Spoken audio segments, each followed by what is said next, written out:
Welcome to the IELTS on Computer Simulator test. Test sections are the same for both IELTS on paper and IELTS on computer, including listening, reading, writing, and speaking, respectively. Test duration is the same in both test formats. There is a stopwatch in the upper middle part of the screen.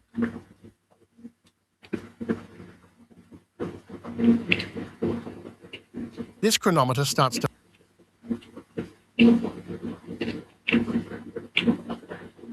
flash at the last 1 minute before the test's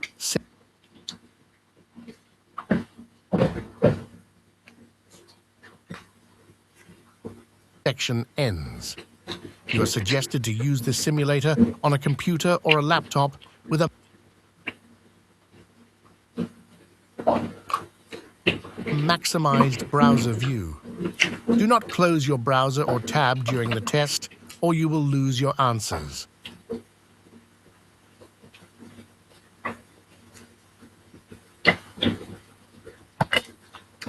It has helpful tools for taking notes and highlighting texts. You will find more details before you start the test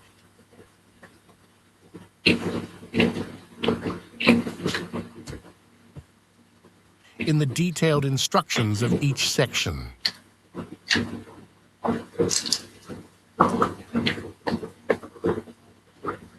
Click Submit to end the test, or the test will end automatically when the time is up. Please note that the Submit button is not available in the real IELTS on computer.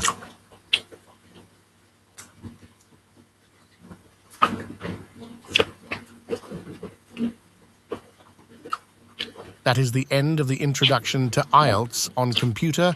See you in the next video.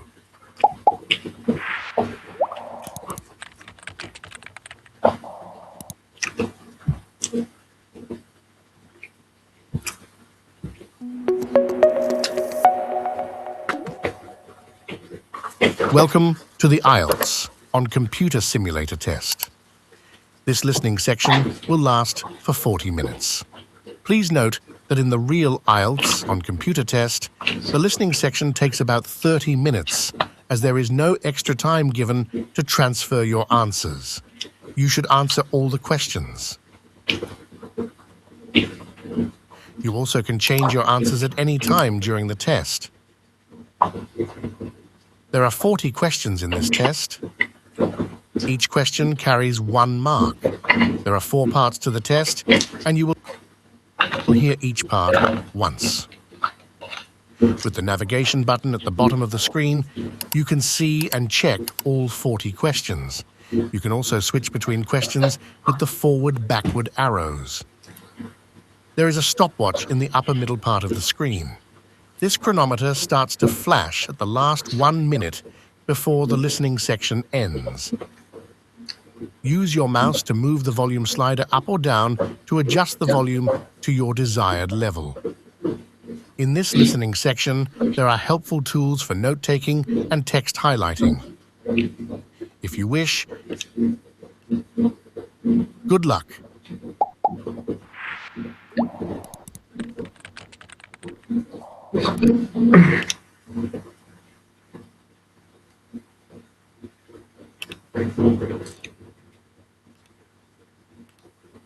This recording is copyright. In the IELTS test, you hear some recordings and you have to answer questions on them. You have time to read the instructions and questions and check your work. All recordings are played only once. The test is in 4 parts. Now look at part 1. You will hear a telephone conversation about Winsham Farm, a residential education centre. First, you have some time to look at questions 1 to 4,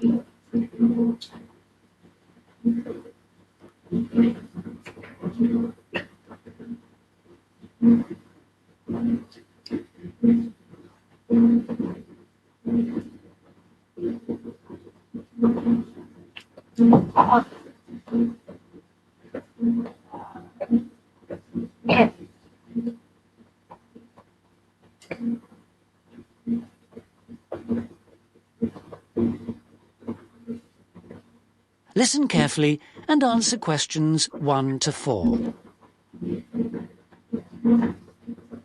Hello, Winsham Farm Centre. Oh, hello.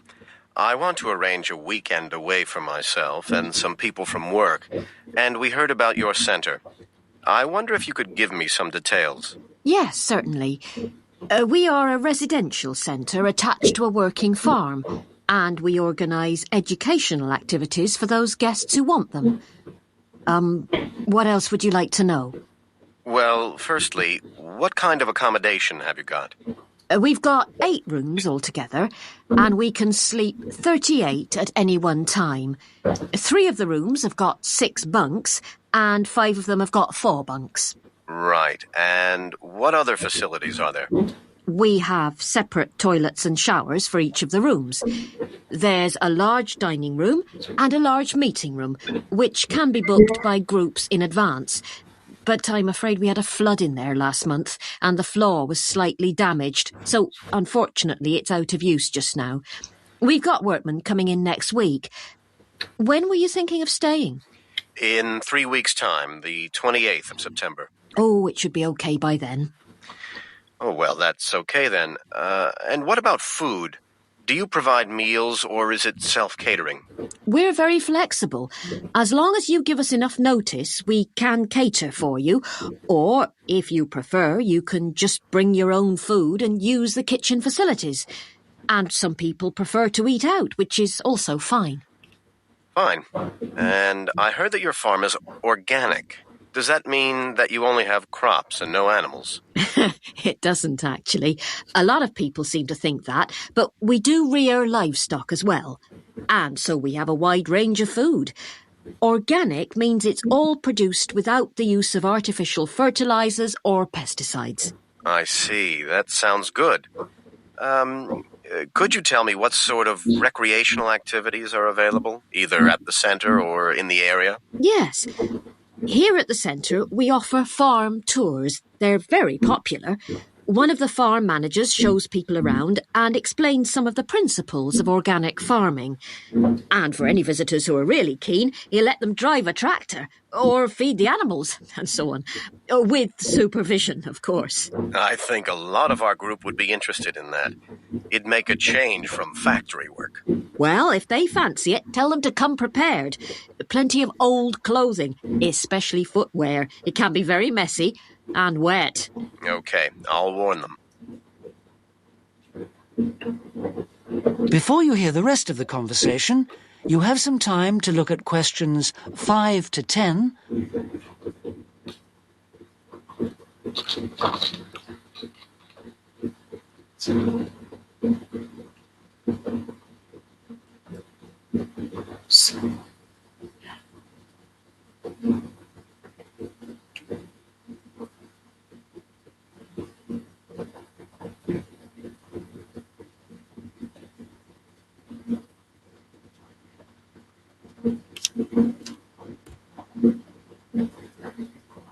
Now listen and answer questions 5 to 10. And another type of activity we do is survival courses. But that's only for groups of 5 or more. And they've got to be acquaintances. They have to cooperate closely. These courses are very popular, especially with school groups. But adults seem to enjoy them too. What do they involve? Things like map reading? Well, not exactly. What it is, we've got a large area of woodland on the farm, and we run this course there. It's mainly about collecting food and water, lighting a fire without any equipment, that kind of thing. This weekend could be hard work. What about the area around the center? What is there to do? If you look at a map, you'll see that we're very well situated here. Our centre's about midway between the Exmoor National Park, which is very popular for hill walking, and the South Coast, which has very good beaches. Are they both within walking distance? Well, they're both a bit far, unless you're very fit. But they're only about 30 minutes by road. And there's also a cycle path, which starts quite near here, about 10 minutes walk away. You can hire bikes at the starting point. What is there to do if the weather's bad? I hope it won't be, but you never know. Yes, that's right. Well, on most Saturday evenings we show films here, and then once a month a group of local musicians performs in our meeting room. And then Sherborne is only 14 miles away. It's only a small town, but it's got a very good museum and an old abbey, which is well worth a visit. Well, it sounds perfect for our purposes. One last thing. What about prices? I'm not sure yet, but there'll probably be about 15 of us. We charge a standard £14 a head for accommodation, whether there are 10 or 20 of you or whatever, and about £7 for cooked meals, depending on the menu you want. Use of the kitchen facilities is extra, as is the hire of the meeting room. It depends, really, what exactly you want and for how many people. Right. Well, I've made a note of all that, and I'll discuss it with the rest of the group. Then I'll get back to you with a firm booking. Can I do that by phone? Yes, you can, but once you've made a booking, we would need a deposit within 5 days to secure it. Then you just pay the balance when you're here. Oh, yes, of course. Could you give me the address, please? Yes, it's Winsham Farm, Coteale Road, that's Cotehle, near Sherborne. And the postcode is SH12 1LQ. Thank you. That is the end of part 1. You now have some time to check your answers.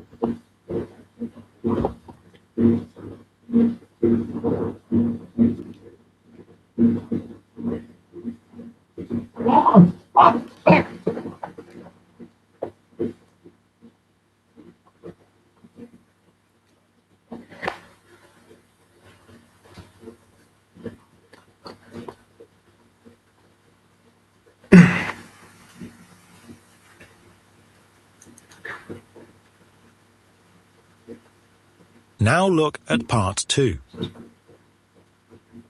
You will hear a programme on a student radio station. It describes the findings of a survey on vacation jobs taken by students the previous year. First, you have some time to look at questions 11 to 16.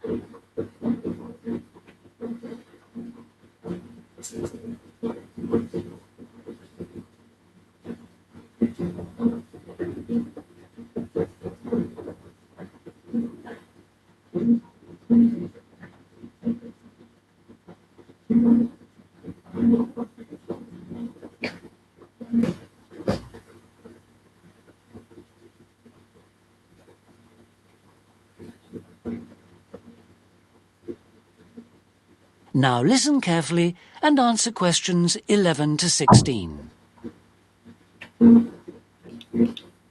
Welcome to student life. It's spring, and many of you may be thinking about arranging work for the long vacation.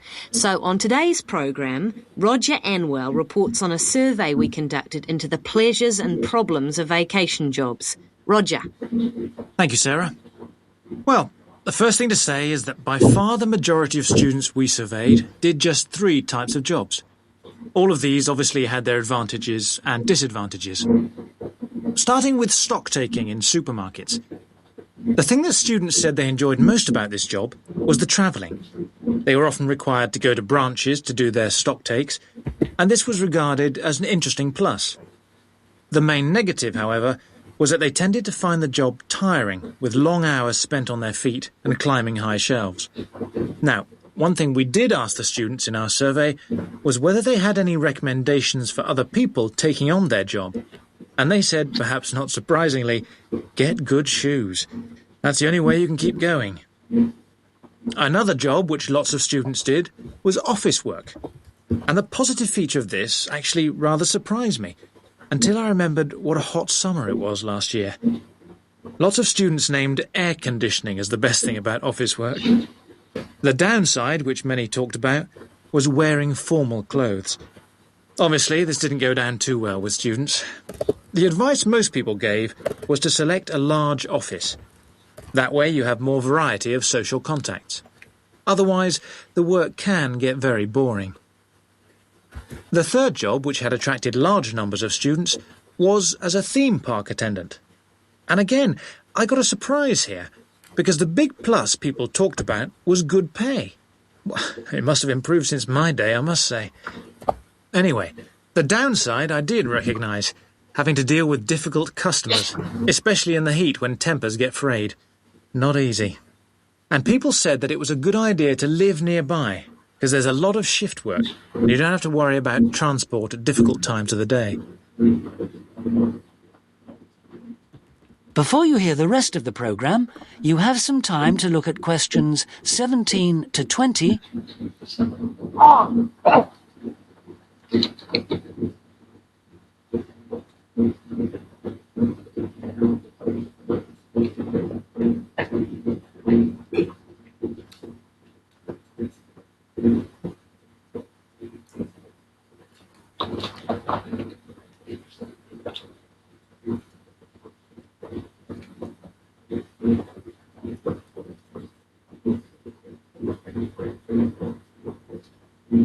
Now listen and answer questions 17 to 20. So, those were the findings from the survey on the most common student jobs.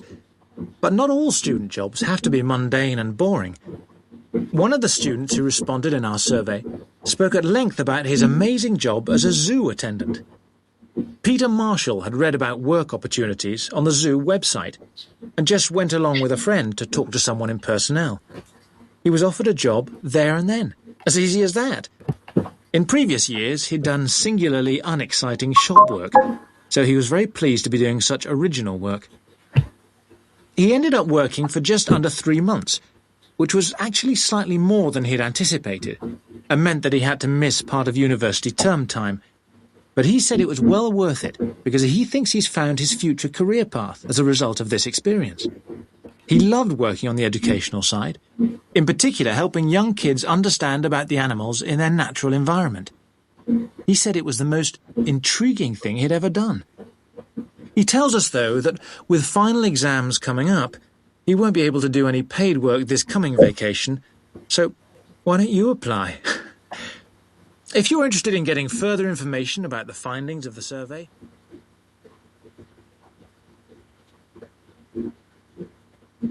That is the end of part 2. You now have some time to check your answers.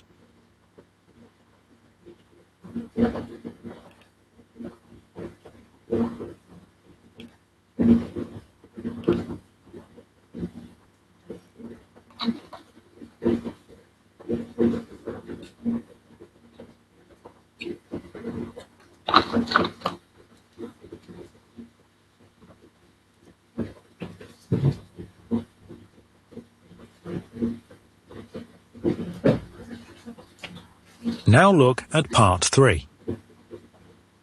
You will hear 3 geology students, Andy, Bob and Helen, talking about forming a study syndicate for their forthcoming examinations. First, you have some time to look at questions 21 to 25.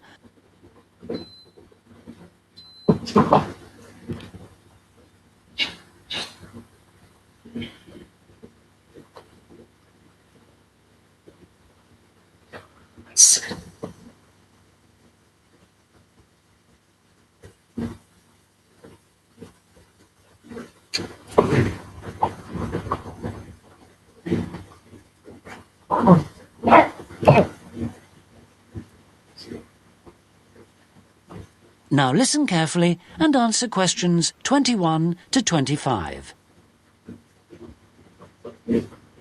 Right then, are we ready? Bob? Helen? Yeah? And is someone taking notes for John? He's at a tutorial, isn't he? Yeah, I'll let him know what we agree. Good. OK, well, first thing is, has anyone apart from me actually been in a study syndicate before? No. What does it actually involve, Andy? Well, the idea is that it's a way for students to study together without a teacher. Oh, yeah, right. When I did it last time, I found it helpful because, well, as I said, there's no teacher, so it means we're teaching one another. And I found I really learnt a lot through having to teach it myself. It seemed a very good way to learn. And presumably it gives us the chance to share ideas as well. And you get fuller notes if you're all doing the reading. That's right. And as well as that, because of that really, you can do, much deeper research. So I thought we could try it to revise what we've done on the geology course. Because I know this is the one that most of us are worried about, the geology exam. Oh, Right. yes. Yeah. So the idea is we all look at a different topic from the geology course, and then give a presentation and talk about it? That's right. I've drawn up the framework of a table which might be useful. Here, I've made a copy. Oh, Oh, thanks. thanks. For the first topic, I thought we could maybe do mountain building. Is that all right? Yeah, sure. Actually, would you mind if I did that? I'm quite interested in it. Right. Right. So is May 9th okay for that? Yeah. I'll just write that down, and it's Bob for mountain building. And the following week, it can't be May 16th because of our tutorial. But what about the 17th? Okay. And what about the next topic? What would be the next priority? Well, there's glaciated areas, but I don't want to do that. Fair enough. Actually, I don't mind having a bash. I did an assignment on them. Glaciated areas, Andy. Then we need someone to do rock formation. Helen? Yeah, okay. And John said he'd like to too, so you can put us both down for that. When? May 23rd would be best. Rock formation, Helen and John. Right. That really only leaves 1 week before the exams. Shall we make it on the 30th? I can't make it, I'm afraid. 29th of May? The exam's on June 3rd. Have to be. Okay. Any ideas for a topic? John said he wouldn't mind doing something on volcanoes. Great. That's everyone then. Before you hear the rest of the conversation, you have some time to look at questions 26 to 30.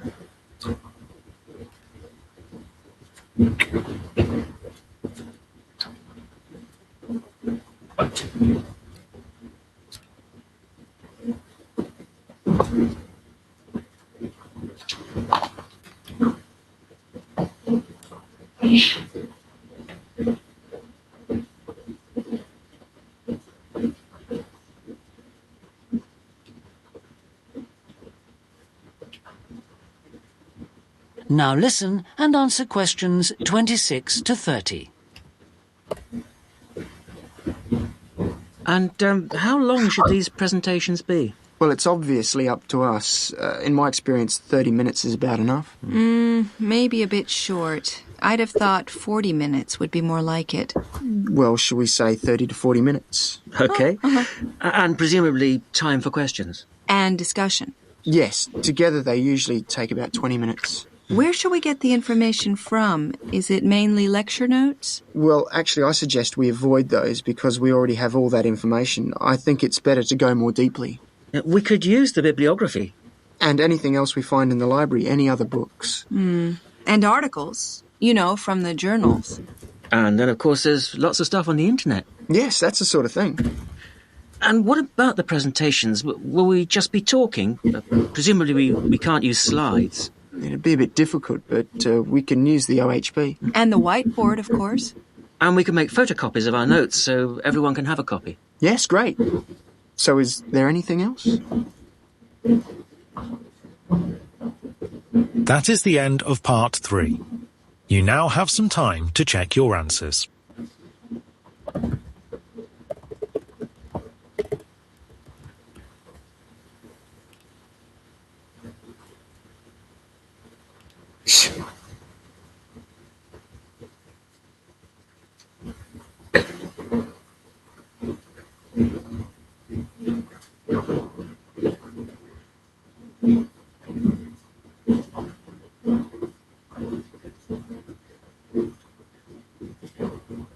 Now look at part 4. You will hear an extract from a talk entitled Health on the Night Shift.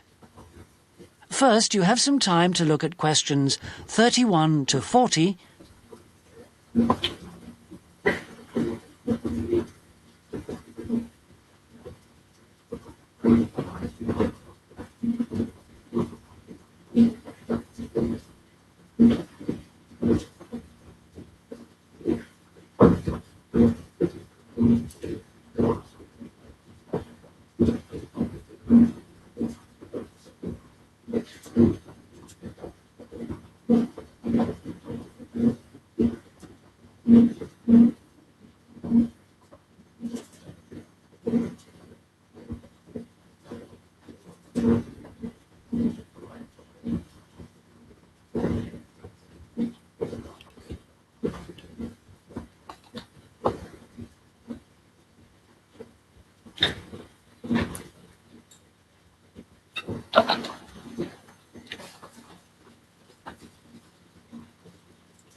Now listen carefully and answer questions 31 to 40. Good afternoon, everybody. In this session, I want to continue looking at health issues relating to the workplace. And I'd like to focus today on night shift workers and the health problems that are associated with their working hours. I'm sure you're all aware that there has been a huge increase in the number of workers doing regular night shifts in recent years, mainly because of the number of shops and services now open 24 hours, 7 days a week. And we need to look more closely at the consequences of changing work and sleep patterns like this. So that's what I'd like us to do today. Now, research that has been carried out in both the U.S. and Britain on night working suggests that it leads to a lot of health problems for the workers, and they point to three main reasons for this. The first one is what they call the internal clock, and this is a basic sort of program in our brains. This tells us that at certain times we should feel hungry, at other times we should be awake, at other times we should be asleep, and so on. And it seems to be generally accepted by all the experts in the field that this clock is linked to not just our behavioral habits, but to cycles of light and dark. And that means that we're programmed to be awake when it's light, i.e. during the day, and asleep when it's dark. The second thing is that night workers are continually fighting against what is termed a sleep debt. And by this, the researchers mean that it's just practically impossible for them to get a sufficient amount of sleep in daylight hours. In fact, studies suggest that on average, night workers only get between 5 and 6 hours of sleep, rather than the 8 they need. And the effects of not getting enough sleep can also lead to all sorts of problems, and we'll talk about those in a minute. The third cause of these problems is the unsocial hours that night workers have to keep. The fact that they are working when their families, their friends are sleeping, and vice versa.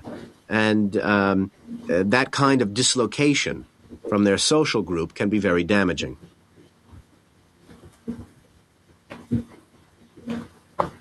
Okay, so let's take a closer look at some of these effects.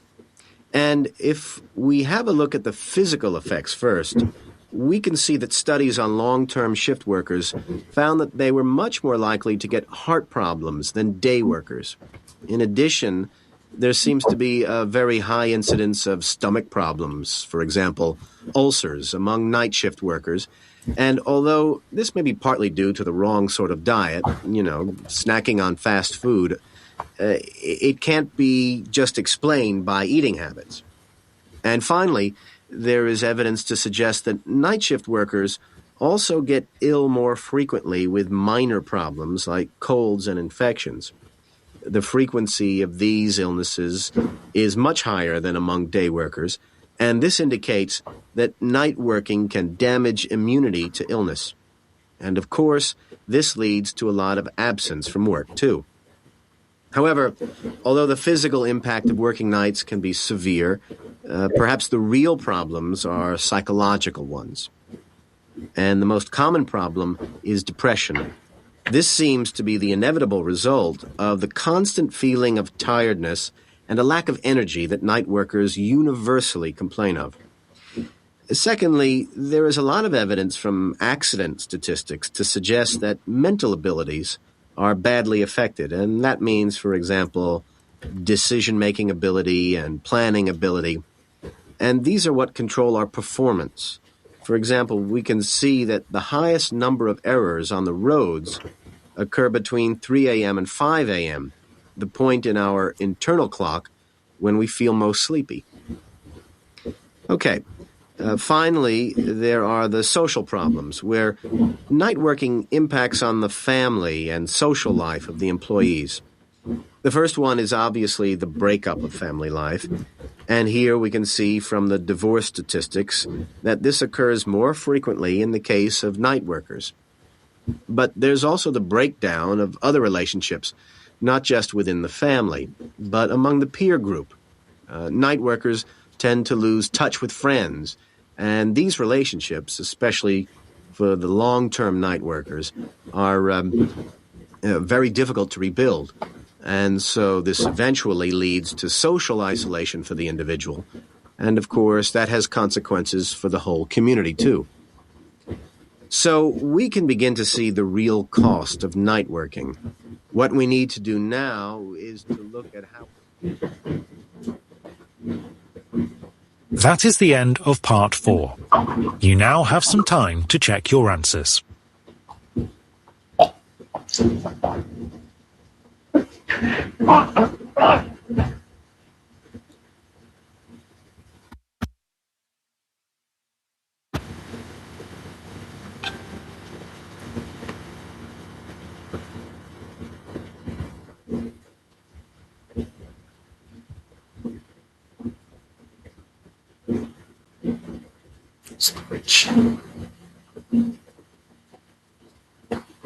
That's the end of the listening test.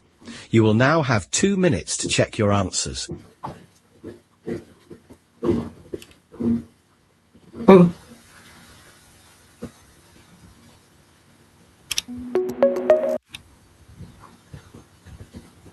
And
เดินไปไหน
ทราบนะ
this one.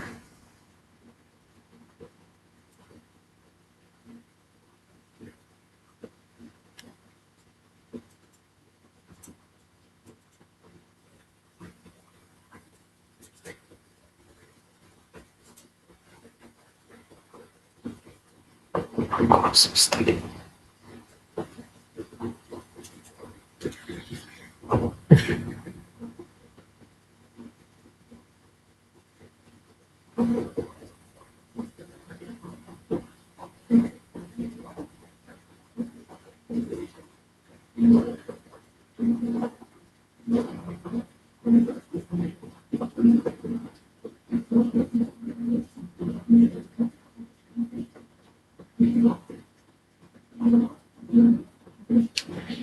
Regular adolescence, which is processing.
Yes.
Yeah, diabetes.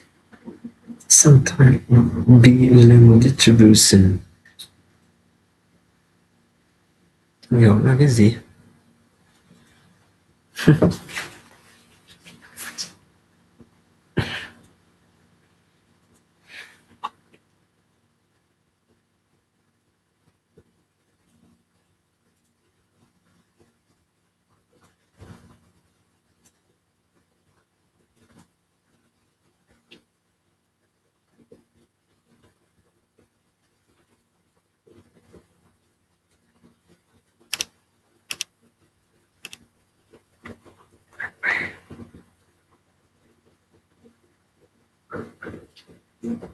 Messengers.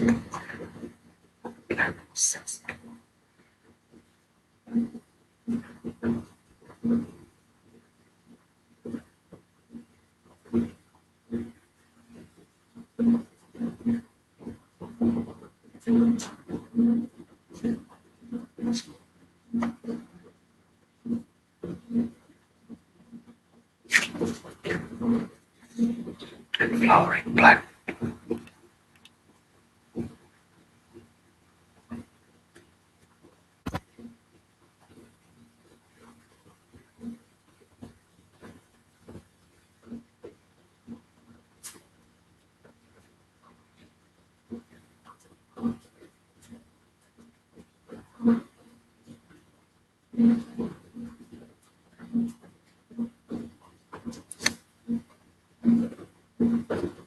Gì hai người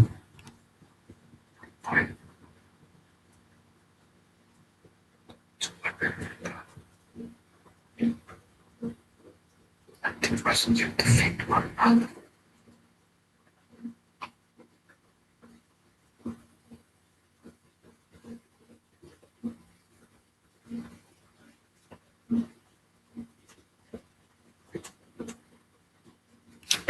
Insect.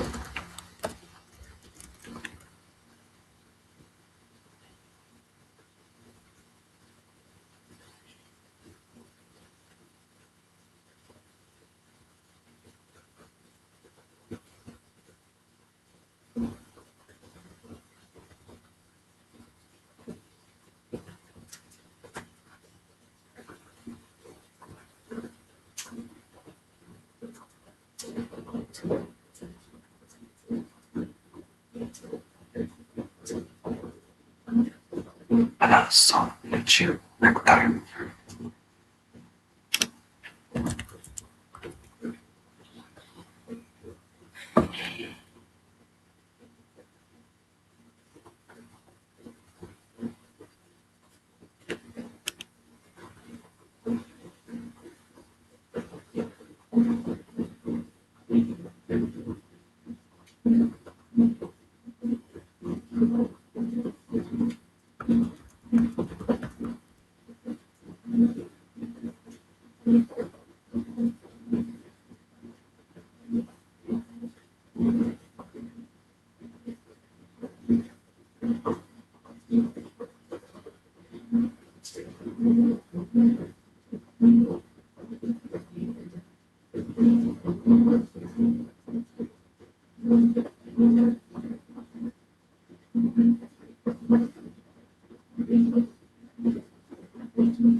Sau này ở bên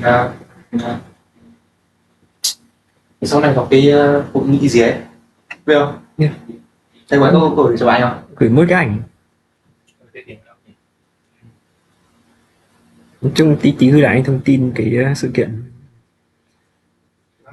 Tí nữa gửi lại anh thông tin sự kiện với. Có. Tí gửi anh sự kiện.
Toàn matching heading này. An overview range of methods that have been used over time to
Very good.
Bless you. Please.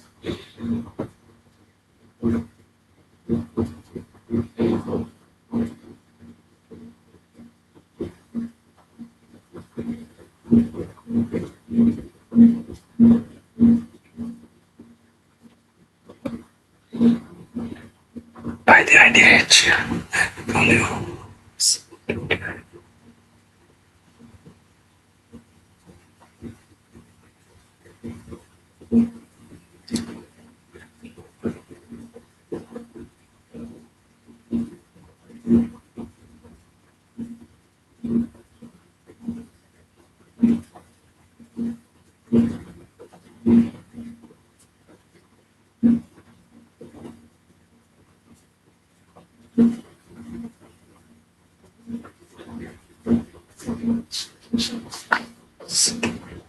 it's awesome. Oh.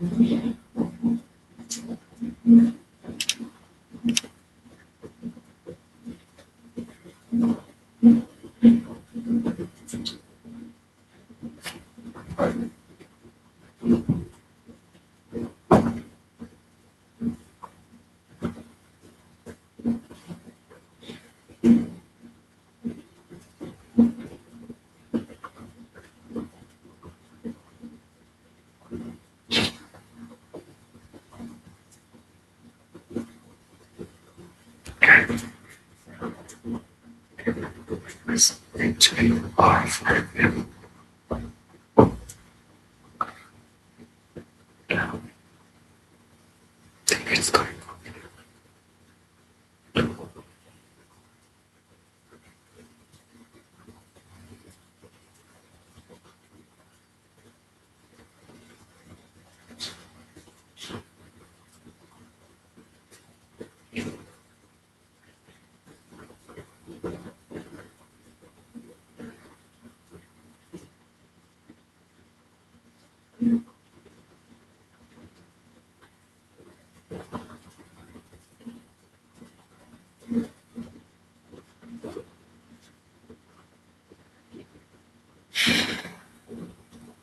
okay.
An intellectualist will practice.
Good luck.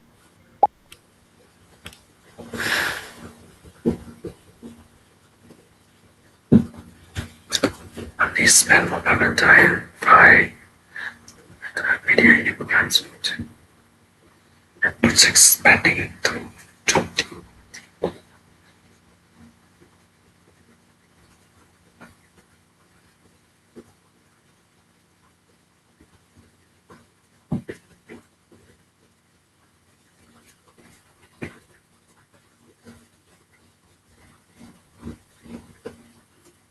Can't find you anyhow.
slightly.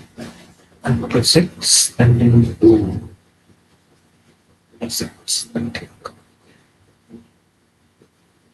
Spending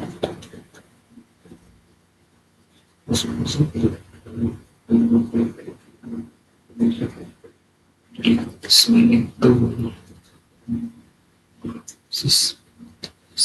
six.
Spending.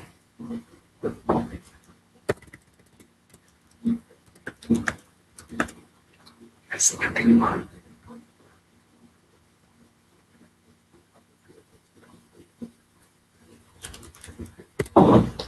Fear.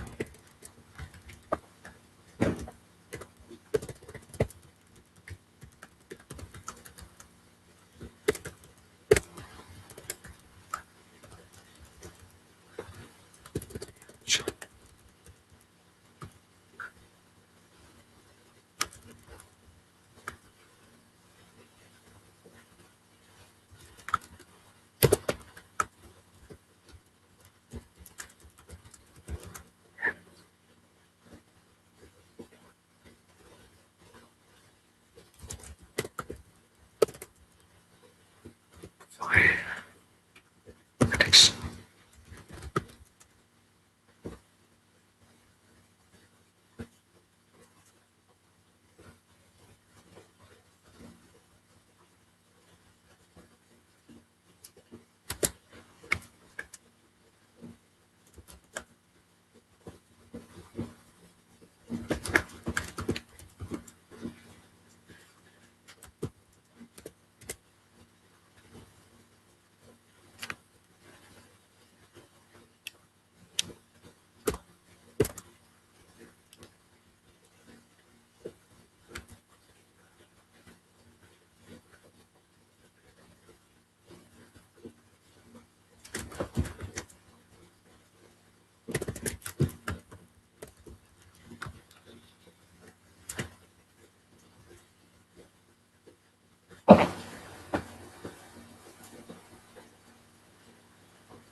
It's in the levels.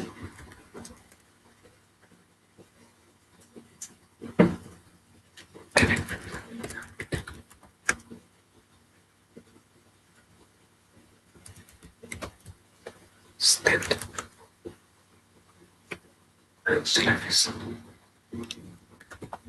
The life is.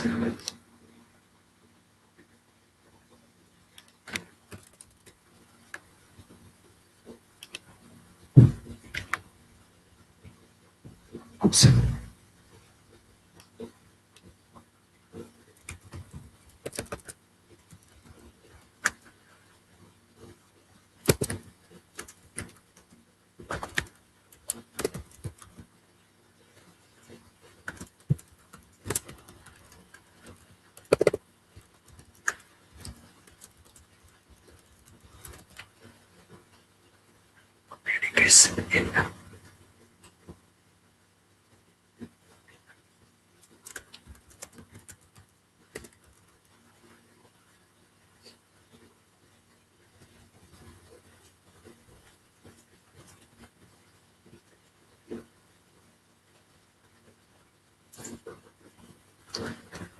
Euros. So percent.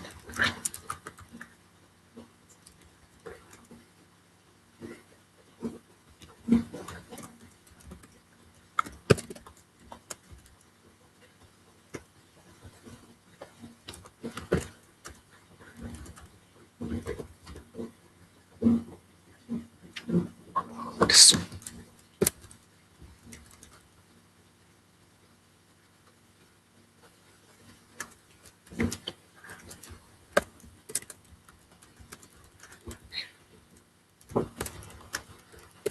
spending. Spending. Spending.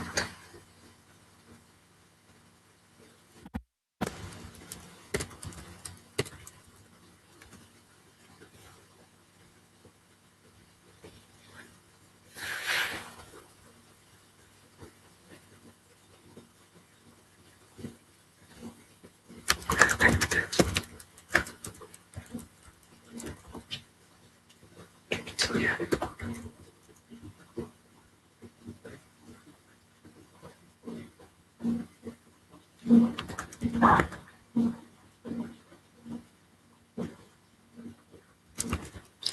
Rest of the time.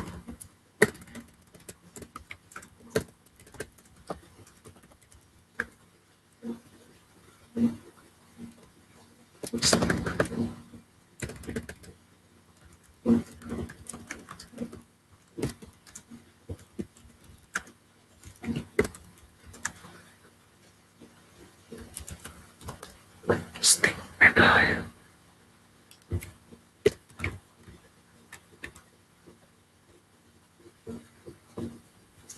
Damn. Sit down.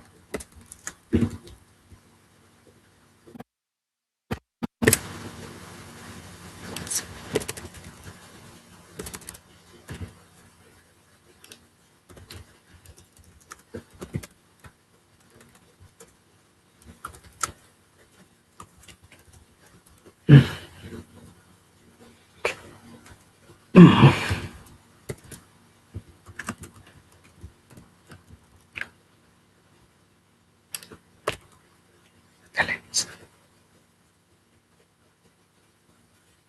Ready on.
Davis.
On the channel.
24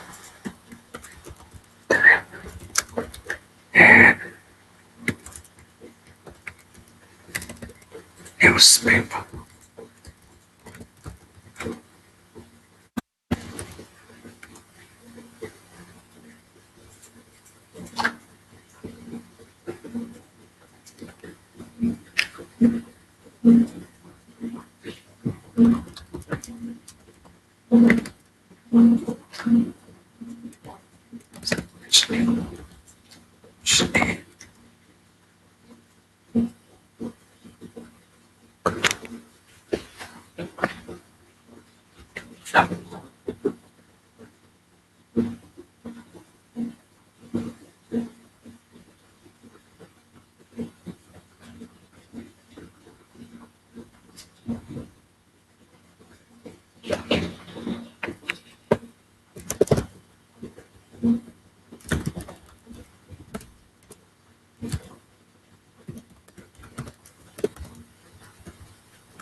Any opposite state.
Africa.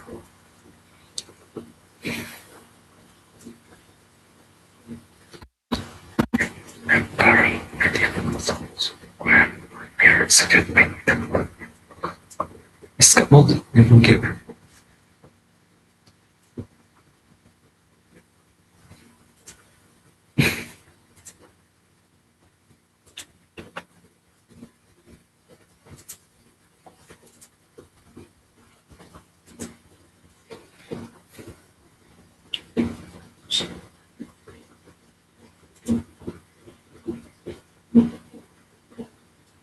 Okay. Excuse me now.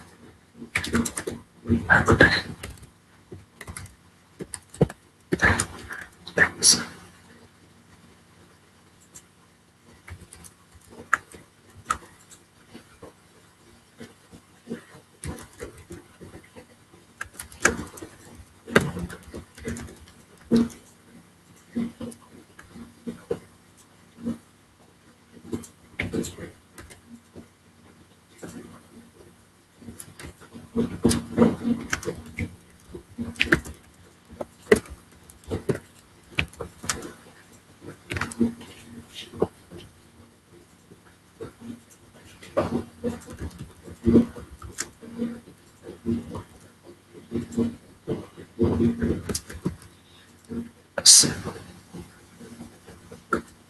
So.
Our first is serious.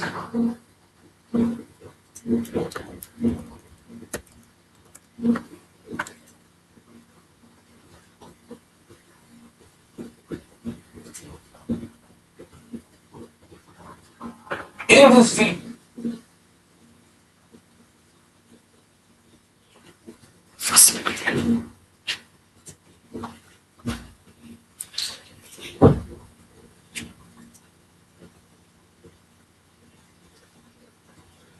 Swear.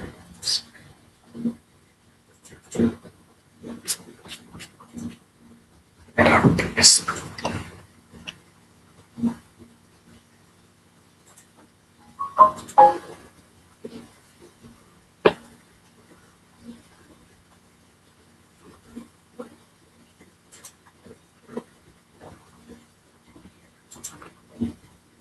Cops.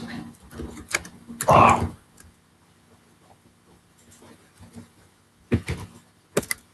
Snake.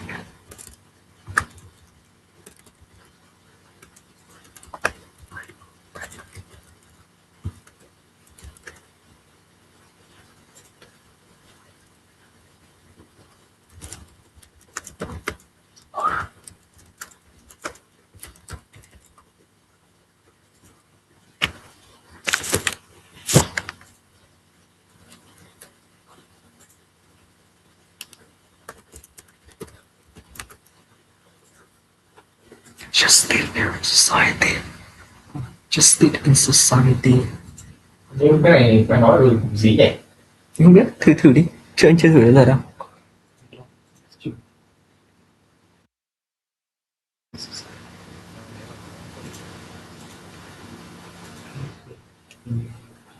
Just live in society.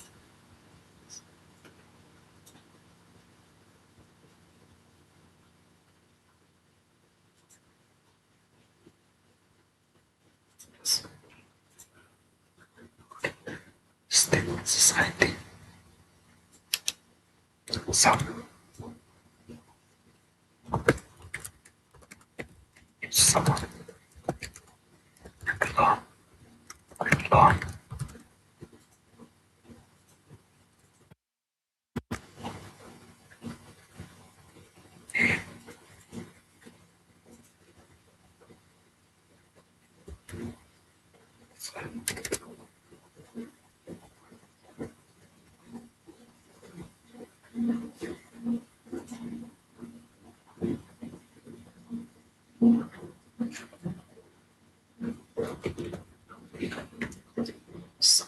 belong.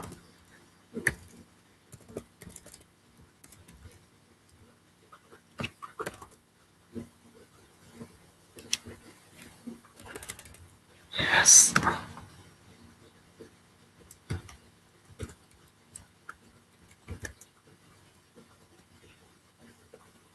Society.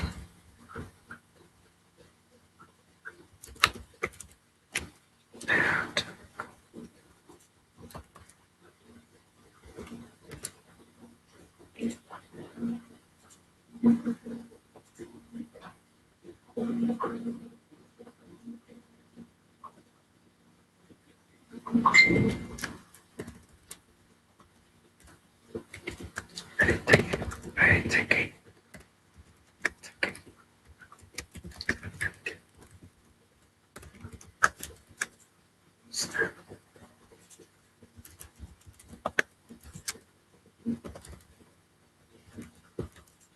Just live in Just live. Just live.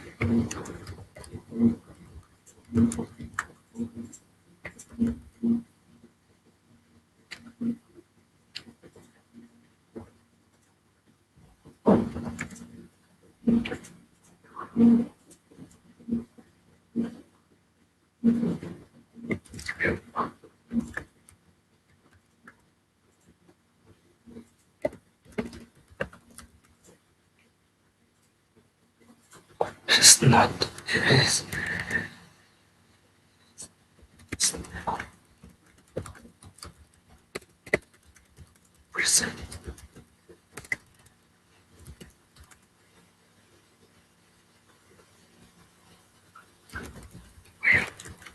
Cry.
So Sarah.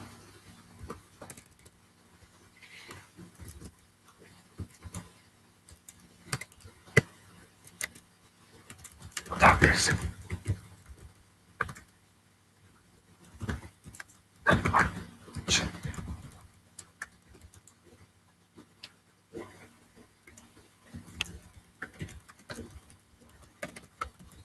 Specific. I want to see things on you.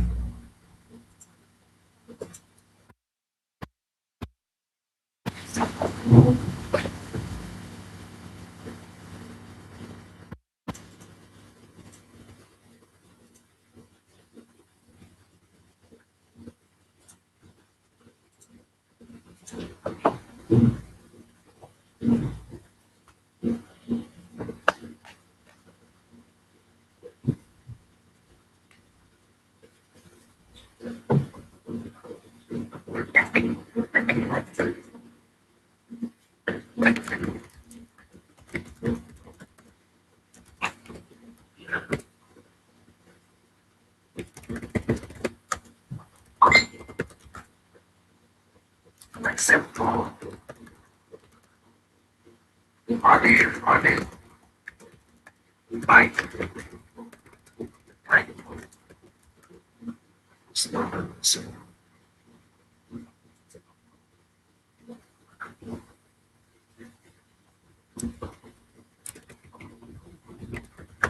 Spring.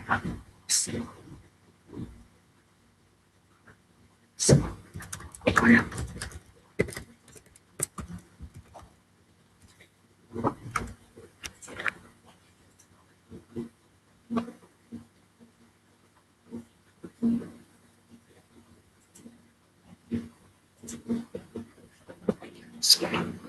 Oops.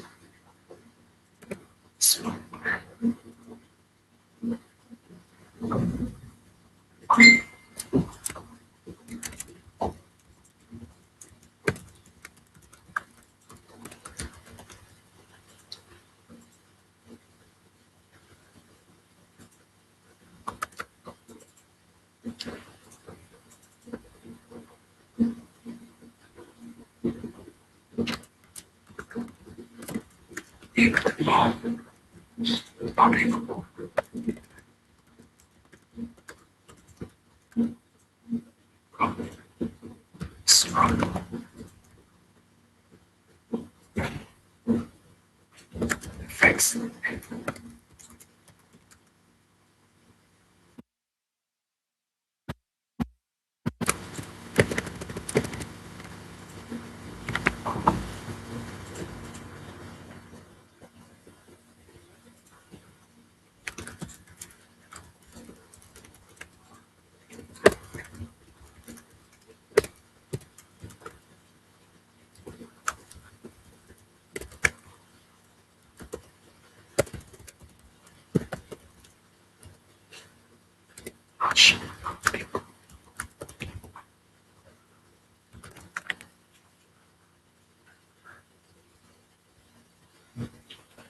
This this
okay.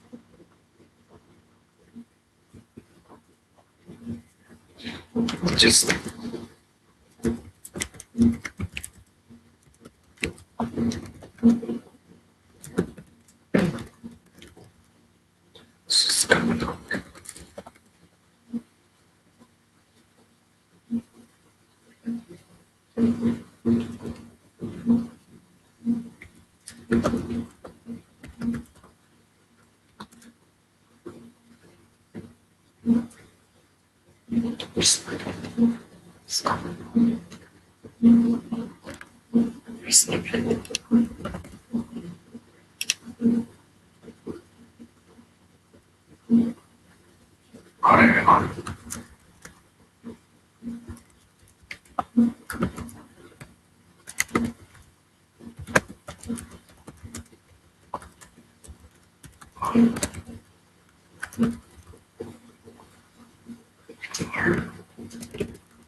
Video này mình dùng YouTube có mất 6 tiếng liền. 6 tiếng á? Nên em ngủ đi, bye. Mấy chục phút thôi. Không, nó cái link lên xong nó phải xử lý SD. Biết rồi. Các cái link này khoảng 2 rưỡi đêm, 6 tiếng.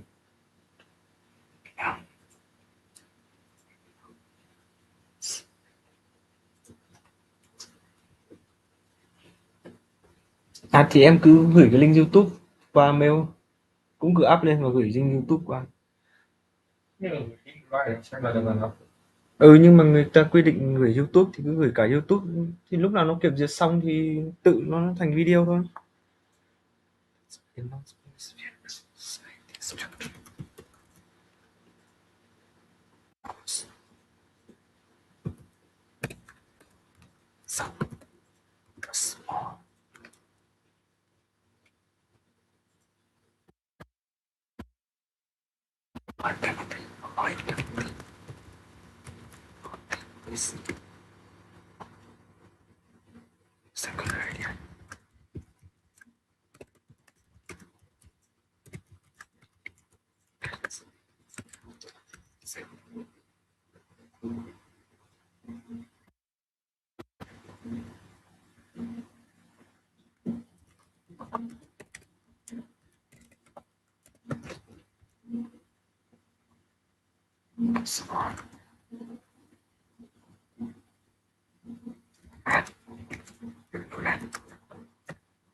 Young man, go. Get this. Friends. And the rain. And place. I city. I city. City. City. City.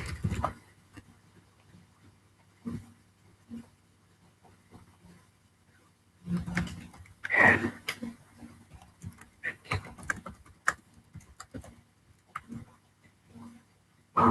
close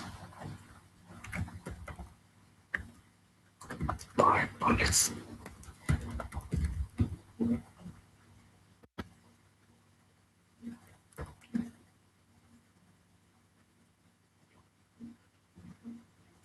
Police.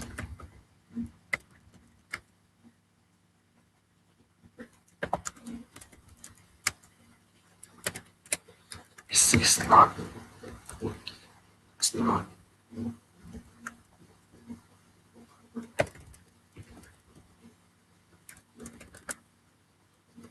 It's not.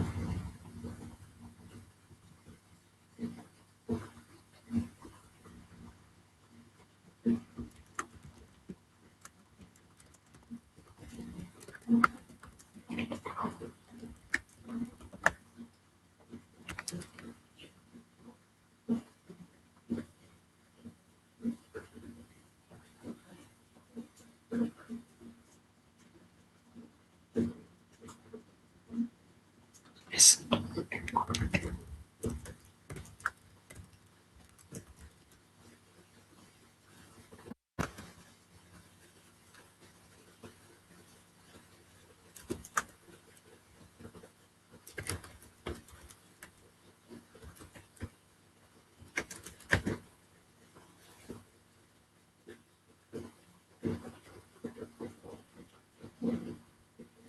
yeah, of course.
and of course will follow through later.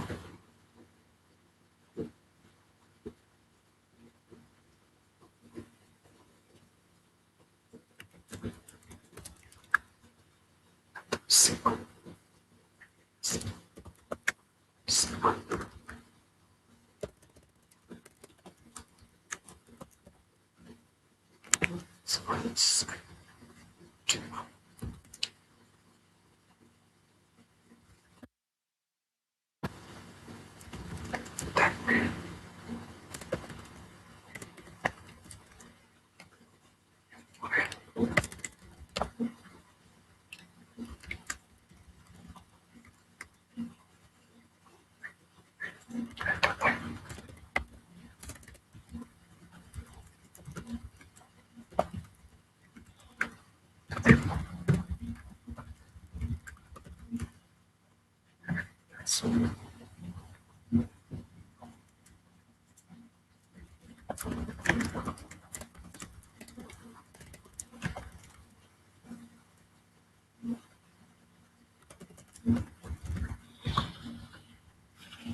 Em tối chưa?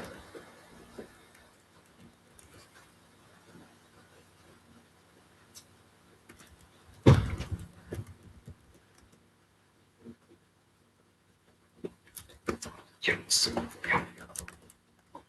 Yeah. Series.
Bad level.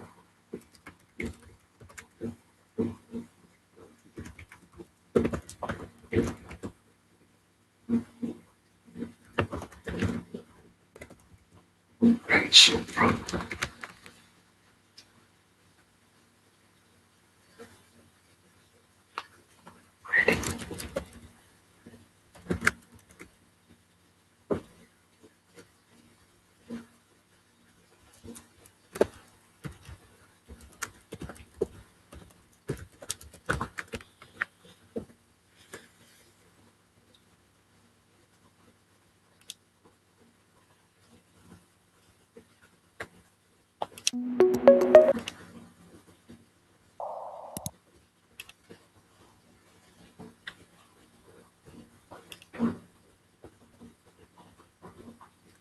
Please change the volume using the volume setting on your device. When you are happy with the sound, move on to check your microphone.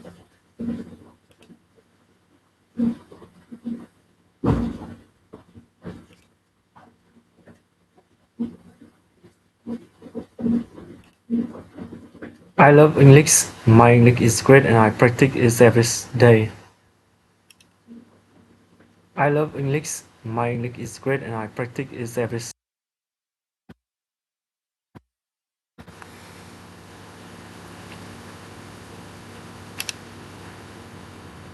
What is your full name? My name is Nguyen Quang.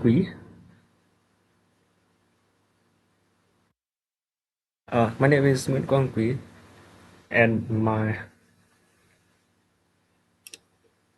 Where are you from? I'm from Chiang Mai district in Hanoi. Do you work or study? I'm a graduate student, and now I'm working at an internship student at the ARC lab. It's about cryptography lab in Vietnam Institute for Advanced Mathematics, and my major is mathematics. I'm going to take a master position, and I'm going to be a master student. What kind of clothes do you like to wear? Generally, I like to wear black black clothes and gentle clothes or general clothes. General. Mm, but I don't like jungling clothes or any kind of multicolored clothes.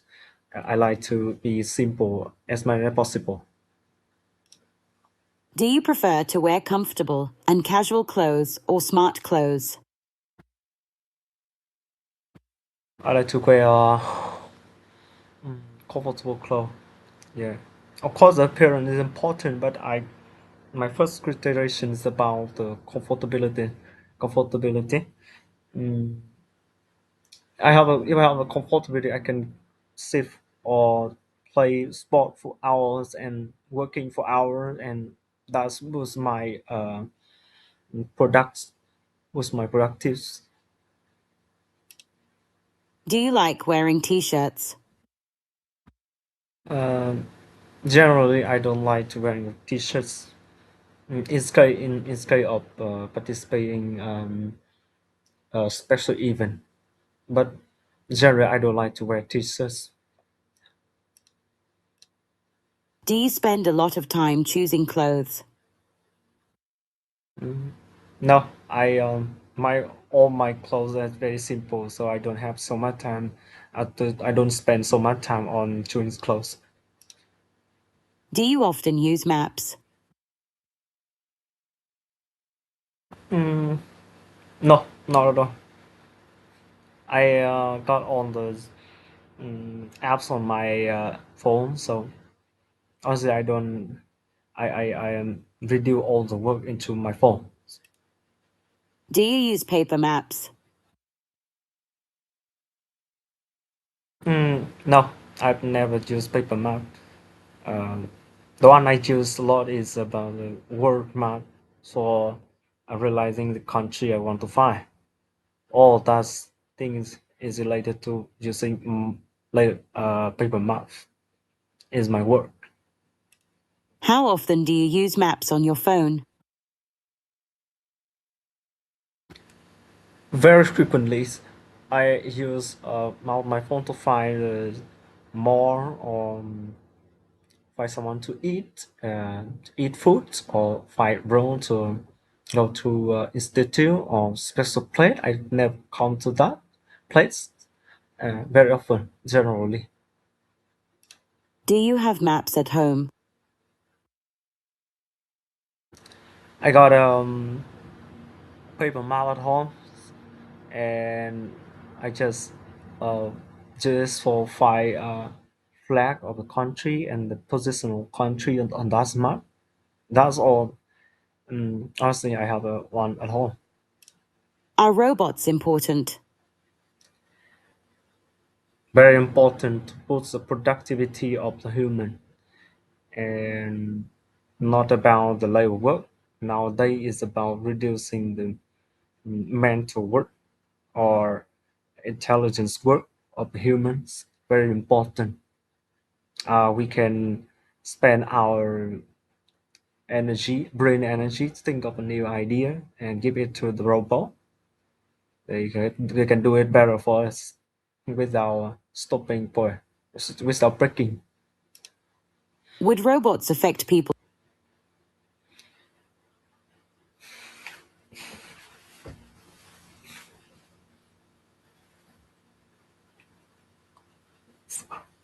Describe a picture, a photograph of you that you like.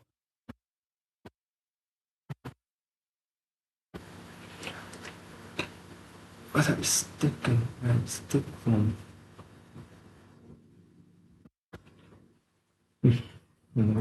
football team and we match get each other to this one and what we're trying to get I still got 10 months and my SS I don't know if we can as much. Several lazy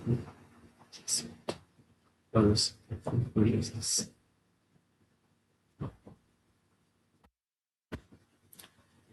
Means 2 months.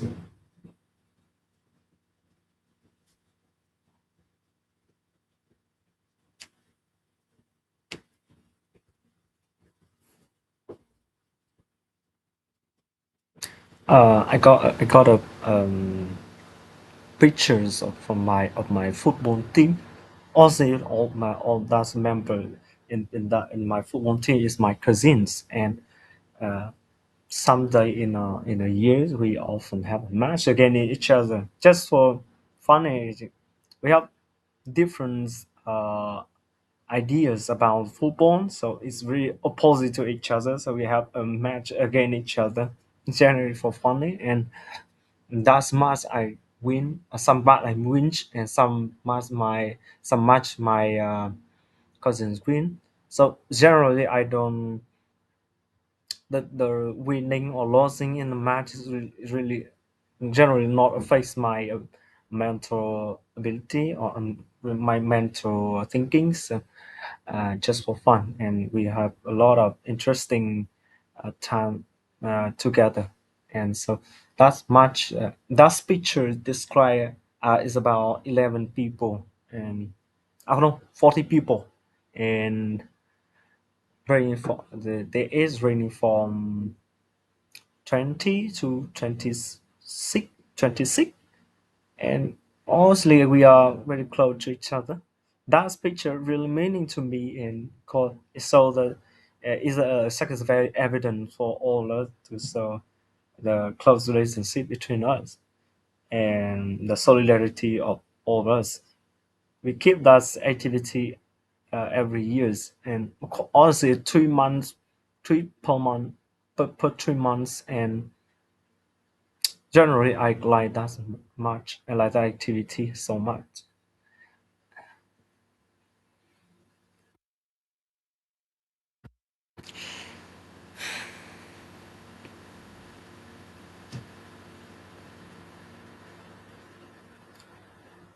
A single one. Why do people take photos?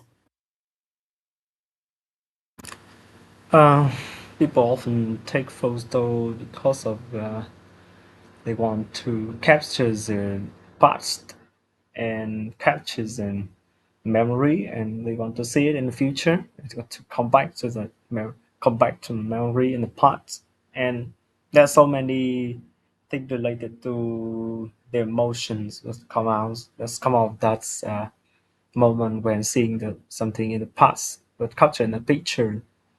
Uh, Another reason is that is can remain a lot of information, important information about anything we want to capture. So, in general, people use this as recording information in the past for many purposes. What do people use to take photos these days? Cameras or phones? All of that. For regular, and I think it's depending on the type of people who choose that's device.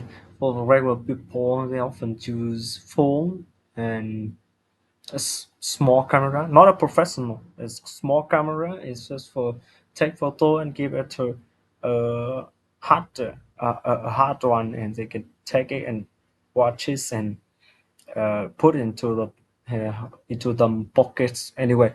And a phone is far more convenient. They just use a phone for many purposes, and all of the most popular purpose is to capturing is and picturing, photoing anyway. And another reason is another benefits of the phone is that they can contain a lot of. They have a large memory. They contain a lot of thousands of picture. So, in my opinion, they often use phone camera, both phone and camera. Is it difficult for people to learn how to take good photos? Not no, I don't think it's really difficult. It's just about the way we choose the corner to take the photo. We stand or we sit down. We stand to take photo, or maybe sit down to take photo. We even lie to take photo, lie down to take a photo. It really depends on the corner. So I think is if someone is really understand about the benefits of taking the corner, they can have a short score. Not something is very difficult for all of us. Of course, I was not say about the professional level. It's about the taking photo and at the very right moment at some special place, like in the top of the mountain or under the valley and at the bottom of the valley. Anyway, we are not have so much chance to go to such place to take photos, so I think it's not difficult for one to take a photo, to learn how to take a photo. How do people keep their photos? Yeah, they say is they often keep in the phone. Someone got a small memory, stick memory. They put the phone into the folder and that stick memory. But I don't think it's very popular until nowadays. I think is a phone is a good idea for keeping a photo. Maybe a Google Drive is a good idea for keeping a photo or any other kind of document.